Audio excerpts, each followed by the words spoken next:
સ્વયંસંચાલિત block cutting મશીનનો ઉપયોગ કરવા માટેની આ સ્ટેપ બાય સ્ટેપ માર્ગદર્શિકામાં આપનું સ્વાગત છે। આ ટૂલ કોન્ક્રીટ અને બ્લોક્સને ઝડપથી અને સચોટ રીતે કાપવા માટે ડાયમંડ બ્લેડનો ઉપયોગ કરે છે। કોન્ટ્રાક્ટરો, લેન્ડસ્કેપર્સ અને DIYs માટે ઉત્તમ। તે બ્લોક કટિંગને સરળ બનાવે છે। સ્વયંસંચાલિત બ્લોક કટિંગ મશીનના ઘટકો: એન્ટી-સ્કિડ હેન્ડલ સુરક્ષિત હેન્ડલિંગ માટે લપસતા અટકાવે છે। લિઆયન બેટરી ઇલેક્ટ્રિક મોટરને પાવર આપે છે। ઓઇલ આઉટલેટ બટન ચેઇન લુબ્રિકેશનને નિયંત્રિત કરે છે। બેફલ ઇન્ટિગ્રેટેડ માર્ગદર્શિકા ચેઇનને માર્ગદર્શન આપે છે અને ગ્રીડને લોક કરે છે। હાઈ સ્પીડ મોટર કટિંગ ચેઇનને ચલાવે છે। બિગ ઓઇલ પુટ માઉથ સરળ તેલ refilling. Oil barrel chain oil ધરાવે છે। શાર્પ બ્લેડ એક ફરતી સાંકળ જે દરેકને કાપવા માટે તીક્ષ્ણ કરે છે। ઓટોમેટિક બ્લોક કટિંગ મશીન વિરુદ્ધ હથોડા અને હીણીઓ। હથોડા અને છીણી પરંપરાગત, ધીમા અને અચોક્કસ છે।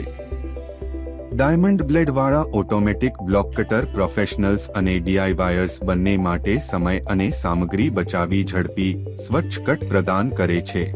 અનુસરવા માટેની આવશ્યક સલામતી સાવચેતીઓ: સેફ્ટી ગ્લાસ અને મોજા પહેરો। કાન સુરક્ષક અને સલામતીના જૂતા પહેરો। બ્લેડની તપાસ કરો અને બ્લોકને સુરક્ષિત કરો। એક સુરક્ષિત અંતર જાળવો। સમાપ્ત થાય ત્યારે બંધ કરો અને અનપ્લગ કરો। મશીનનો ઉપયોગ કેવી રીતે કરવો?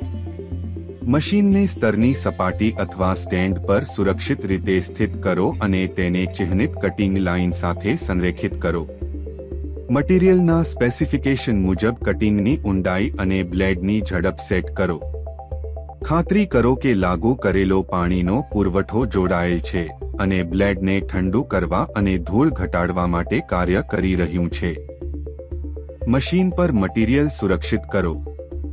જો જરૂરી હોય તો ક્લેમ્પ્સનો ઉપયોગ કરો। મશીન શરૂ કરો અને તેને પૂર્ણ ગતિ સુધી પહોંચવા દો। જો લાગુ થતું હોય તો સ્વચાલિત ફીડને સમાયોજિત કરો।